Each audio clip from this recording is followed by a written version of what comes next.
Hello Aquarius, welcome to Timsy's Naked Tarot. If you're new here, Timsy's not naked. I'm struggling with that, I don't know why.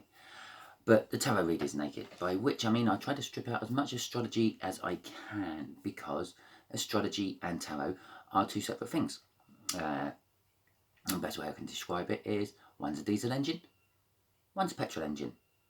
One's made for personal reads and the other's made for general reads. They both use the energies of the universe and how the planets and things interfere with those energies of the universe. That's more astrology. Because when planets are in certain places, you find certain things happen again. It's all a cycle. Tarot, on the other hand, is more of a person who is more adept at feeling these energies coming in, just the same as you see things, which is just an energy wave which your eyes transfers to your brain and your brain turns it into a picture for you to see, or hearing things, again, which is just an energy wave going through the air which your ears pick up and your brains transfer it into something you hear. The energies of the universe, there's a lot more than just sight and hearing. That's that gut feeling you get when you know something's right or wrong, when you know someone's lying to you. That's the energies of the universe. Everyone's capable of reading the energies of the universe, but some are a lot more capable than others. And some, you can just train yourself to do it. Yeah? Okay, so I have actually already pre-shuffled them all, but I just felt the need I had to pre-shuffle the cards again. Aquarius, we're doing your read from your weekly all signs read, which is the most powerful type of energy a tarot can work from, because it takes into account all the energies of the universe. Okay, we just look at it from the Aquarius's point of view in this particular case. From the plain deck, we will be putting out the energy of an incoming person or thing. I say thing, it could be a dog who just has, I don't know, Scorpio energies. Yeah? And then we'll be doing the read. And if I can find my notes, for your weekly read you had, the Star card. A wish. You're wishing for something, they're wishing for something. Okay then, so let's get on with it. Please like, subscribe, share and message, because all these things are handy for me. Not for me, for my channel. Helps them grow. Makes the algorithms work better, apparently. I don't know. I'm computer illiterate. We've got a young water sign coming in. I work on a 5 or 6 being your age, the viewer's age. So a 2 would be quite a lot younger. We're talking maybe a child, a son. I'd say a child, your child. Yeah, that sort of age. So, as I said, already been pre-shuffled. So, on the bottom of the swords, we've got the 9 of decks. On the bottom of the deck, we had the 9 of swords after the cup.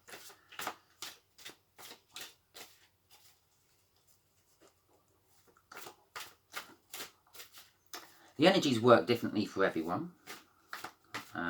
That's why some tarot readers will tell you that a 3 of cups, for example, means that there's a third party interfering somehow.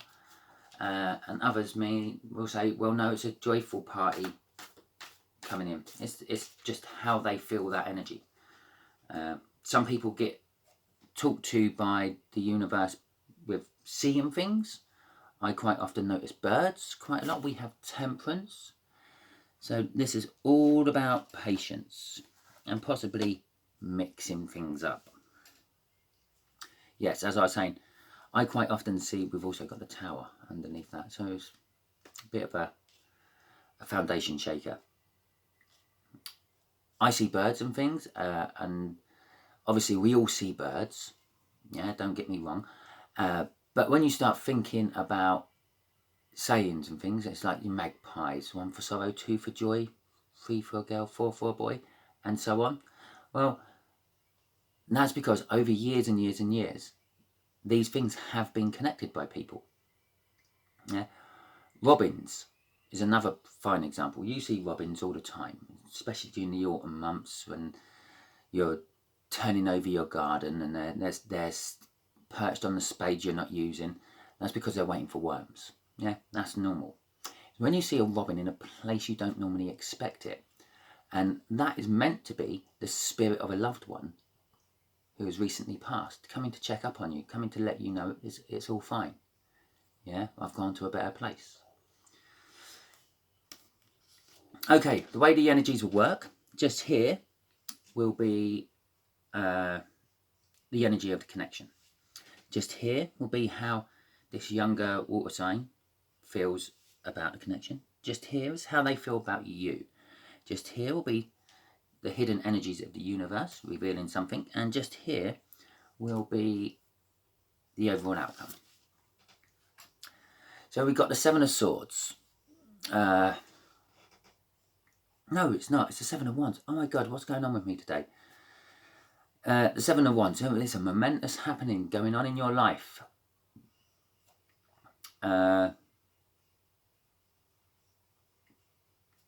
Also, a bit of a suggestion: go with your gut feeling, and things will.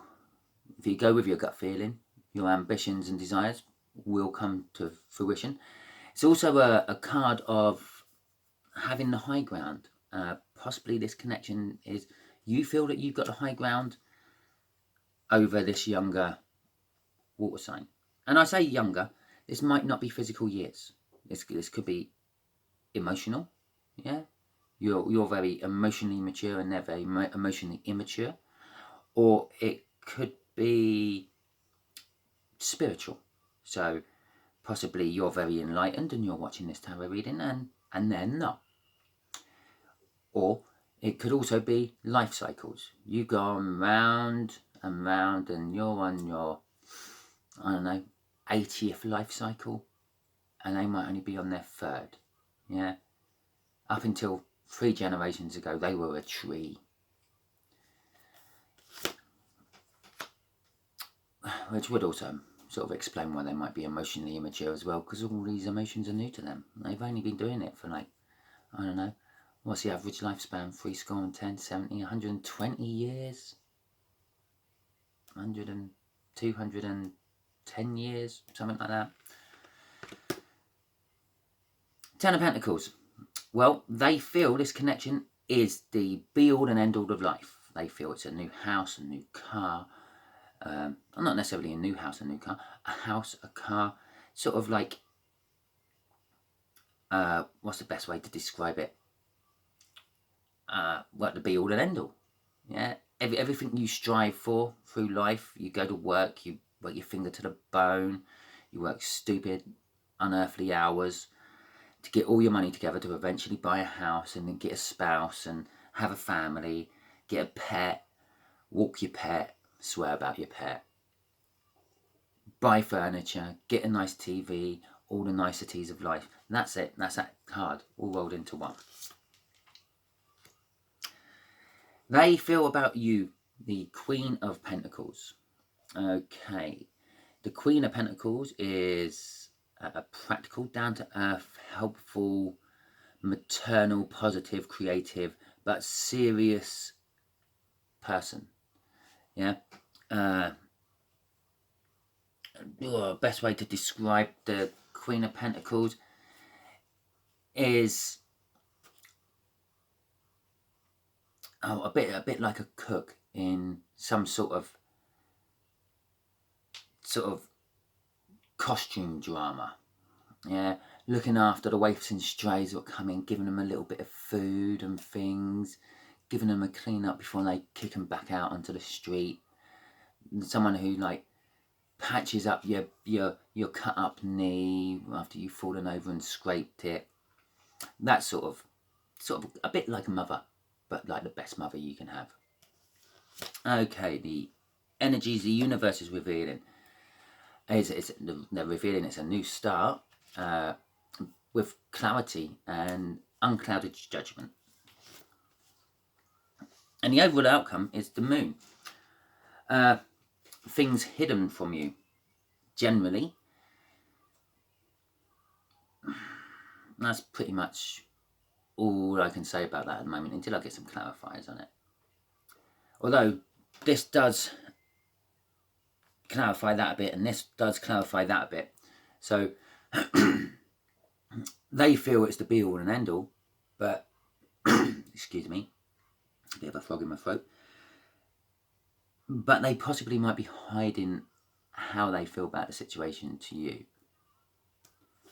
So I'm just going to put this out here now. I do get a family connection feeling. I do get a sort of, when I mentioned about the age of the Two of Hearts there, I said like a parent-child like, yeah, that's kind of like what I'm feeling with this read at the moment. So, that's better.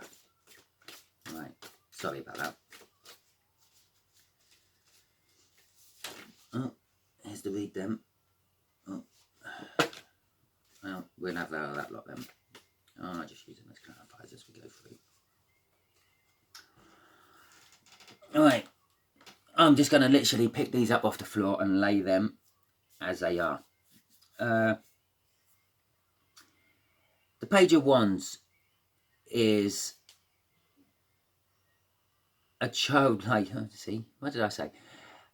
A childlike innocence, but it does seize every opportunity it gets. And it also goes with the status quo. It don't question sort of what they seem as superior. So they're sort of kind of happy to learn and things. And they do tackle everything with a childlike innocence. So this connection, you could be dealing with a childlike innocence. Bear in mind, you've got a high ground. Remember, you've got to be handling this possibly with a childlike innocence. The Lovers. Yes, I know I said this feels to me like a sort of parent-child relationship. And now out pops the Lovers. And you're thinking, oh, no, that can't be right. But it can be right. If that is your child, we're doing a reading for, and if that Two of Hearts there is your child, then of course you love them. You love them with all the love in the world. It's an unconditional love you have for them. And that is what this situation is kind of saying. Not necessarily romantic or anything, but it's love comes in many shapes and forms. I mean, there's a passage in the Bible. I can't remember what the name of the disciple is, but Jesus asks him, do you love me? And the reply is, yes, I love you, Jesus. But in the original Greek, they had 4 different words for love. Yeah, because they had a word for unconditional love. They had a word for love you like a family member. They had a word for love you like a lover. And they had a word for I love you like a friend. Yeah. And in the original passage, Jesus asks, do you love me unconditionally? And the disciple replied, he loves you, or he loves him like a friend. Yeah? So, there's a little bit of Greek history for you, biblical history, whatever. The love card in the tarot is exactly the same. In the older decks, it used to be known as the choice, and it's a universal choice. It's a choice that's taken out of your hands. It's made for you. Yeah, you just have to sort of ride along with it. And if you don't ride along with it, you get that tower, which we found at the bottom of the deck just before I started doing the reads, which could be a little bit of a warning there. Go with this situation, or you could end up making it a lot worse. But it also means like the Lovers, as in a couple come together and forming a romantic relationship. It could be the Lovers, as in 2 people loving each other like a family, or loving each other like friends, or just an unconditional love. So there is some form of love connected to this. Oh, there you go. There's the next one. Situation. The Seven of Pentacles and the Eight of Cups.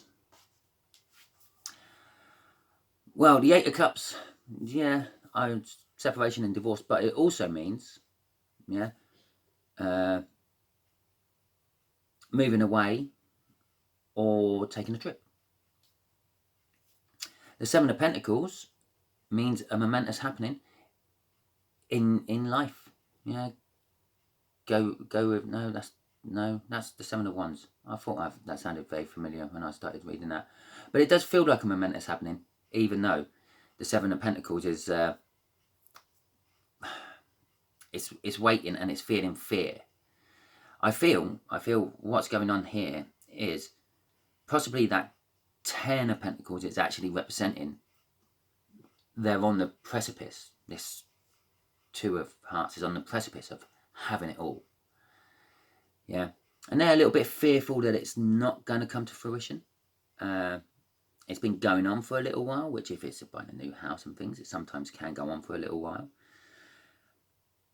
And I do feel it might actually be news about buying a house or something. And because you've got the Eight of Cups there, which is like moving away. Yeah. Sometimes it could be coming back to, moving back to something. But I do feel in this case, it's moving away. The Seven of Cups, which is kind of like the energies I felt for the Seven of Wands when it first came out, and I called it the Seven of Swords. The energies seem very confusing at the moment for me. I don't know about all tarot readers, but definitely for me, it's like almost everything's coming out not quite right. Seven of Cups in reverse, normally sort of illusions and deception, possibly living in a deceptive energy, but this is not. So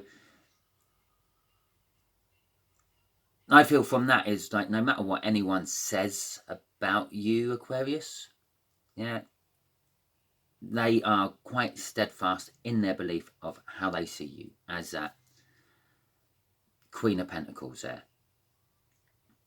Although it does say sometimes they need to pull the strength in to actually like disregard what some people say about you, sort of.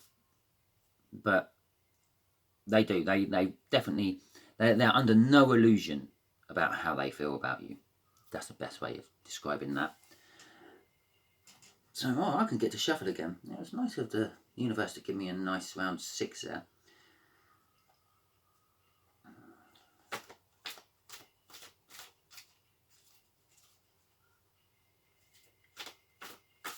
And the overall energy underlying on that at the bottom of the deck, what was hidden from you, what's hidden from you by the universe, is an Eight of Swords, which is interference of the energies, basically either deliberately or accidentally, which kind of suggests to me when I said something somewhere, oh yeah, about that Lover's card, the choice card, just go with it, or you have a Tower. Yeah, again, try not to interfere with this.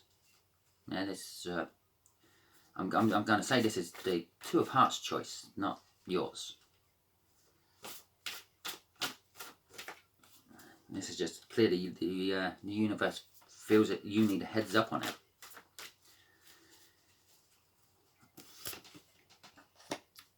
The Wheel of Fortune and the Three of Cups. It's funny, I mentioned this about what some tarot readers feel. The Three of Cups.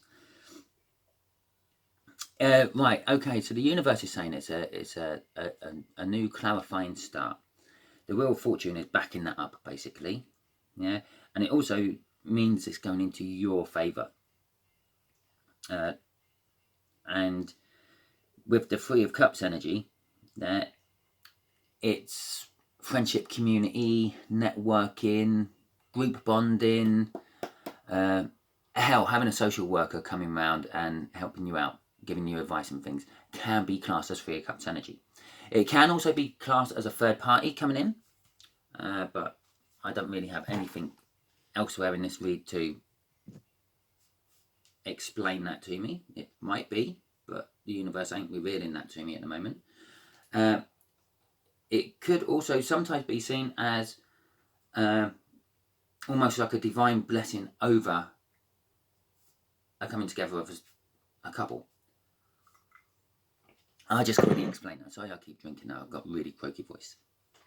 The Two of Cups. The Two of Cups is generally meant as seen in most tarot decks and most tarot readings as a coming together of a soulmate. And now, obviously, there's a third cup. Now, that's where a lot of the tarot readers will get the incoming of the third energy. Oh yes, there's a third energy. Oh yes, your person's married. You might be married. Blah blah blah. Yeah. Well, that third energy can be absolutely anything. In that situation, when it's an incoming third energy, it could be a dog that barks early in the morning or wakes your person up, or wakes you up, makes you that little bit. It could be you don't like the colour of your car. It could quite simply be a divine blessing the connection. So don't always take the Three of Cups as negatively as what everyone else paints it. Sometimes, yeah, it can be a very positive card. It's next to a Wheel of Fortune, which is saying it's going in your favor. It's fortune going in your favour. So it can't be that negative, can it? The way I read the Wheel of Fortune is I kind of make, wherever it ends up in a read, the energies are going in an anti-clockwise, because they're facing that way and they're facing that way. So it suggests to me that the Wheel of Fortune goes backwards to traditional thinking about how things should go. We always think it goes clockwise. I feel that the Wheel of Fortune in this case. So to me, this read now is sort of saying we really start with this card, which then brings in the Three of Cups energy. Yeah, a party of some description, a new group you're going to see, whatever, which brings in the message. Yeah, the new start with clarity. Yeah, which then brings us back to the Wheel of Fortune. And you could actually start to expand that over this whole read and see how it all actually reads backwards and not forwards. Right, let's clarify this moon.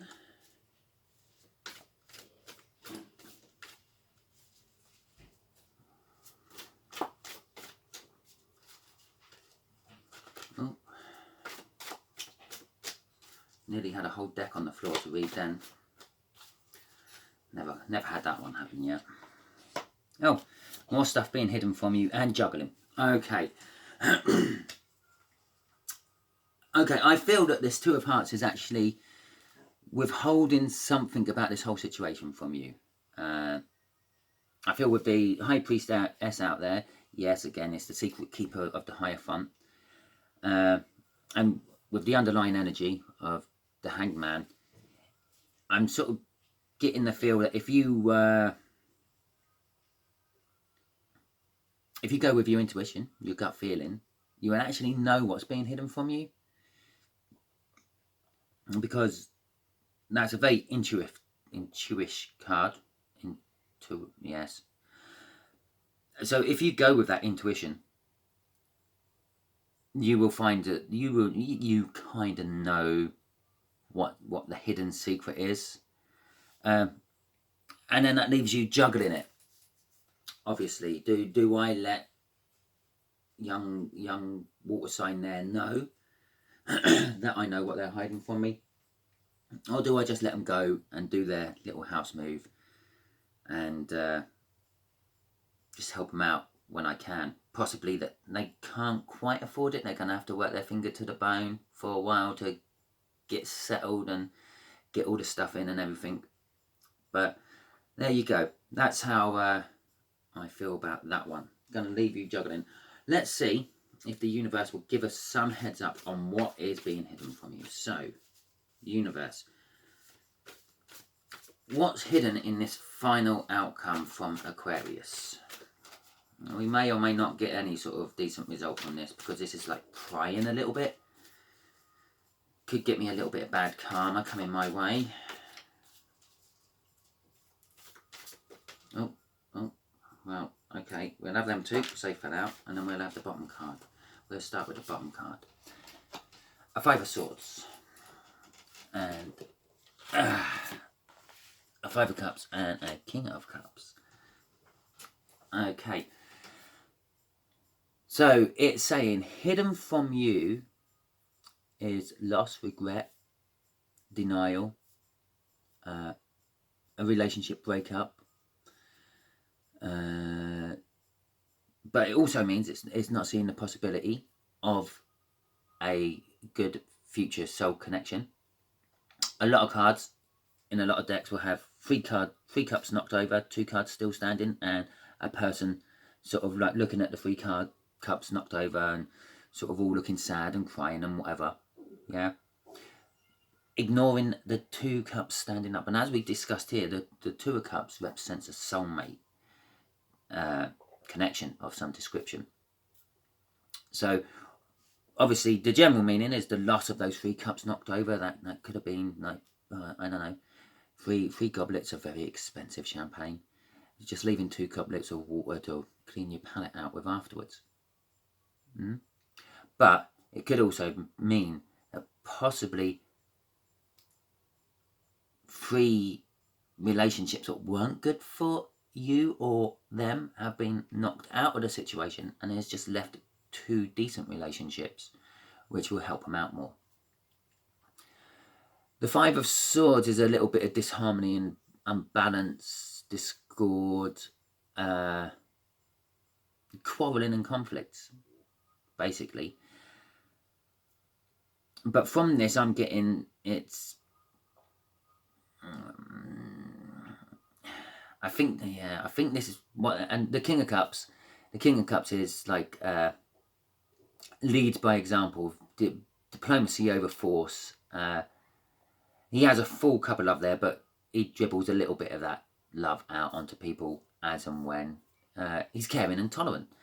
I think what's being hidden from you is how much this house move is actually worrying this person.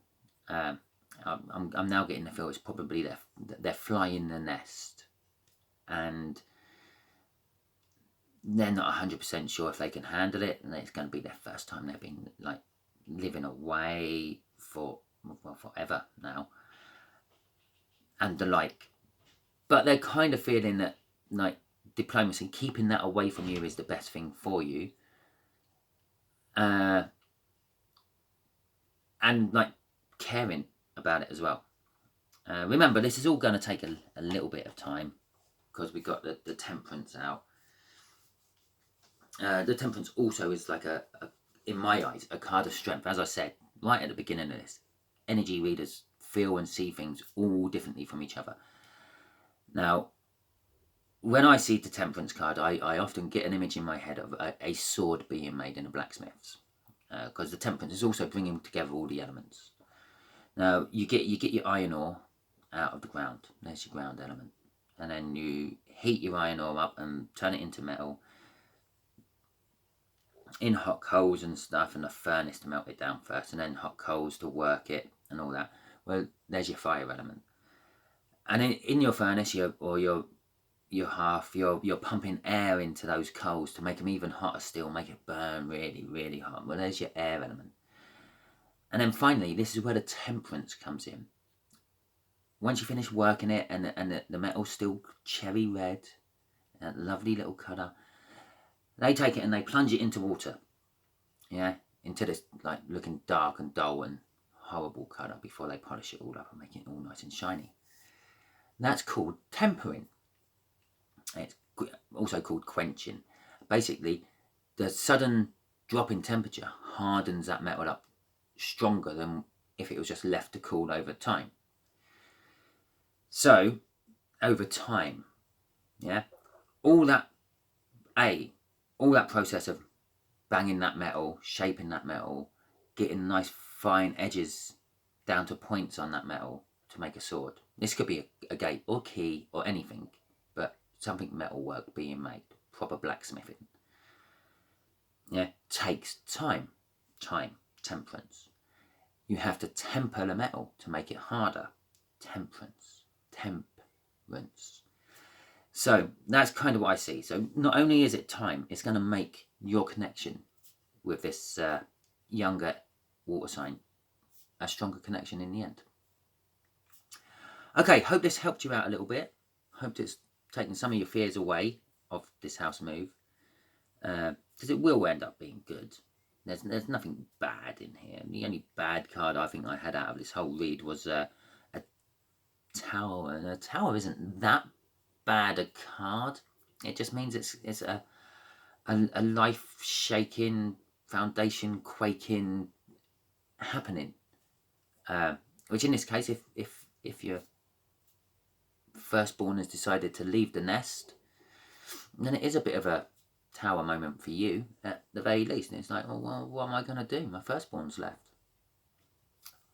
So anyway, if you manage to make it through to the end, Aquarius, because I know as soon as I pulled that card out, probably about 80% of the viewers all disappeared.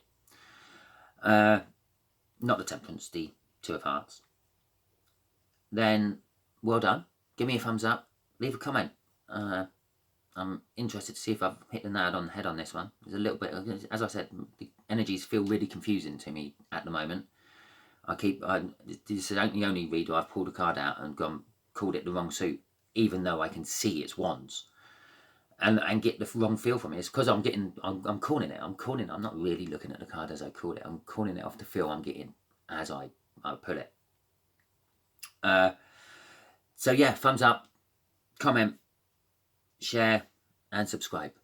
Thank you very much, Aquarius.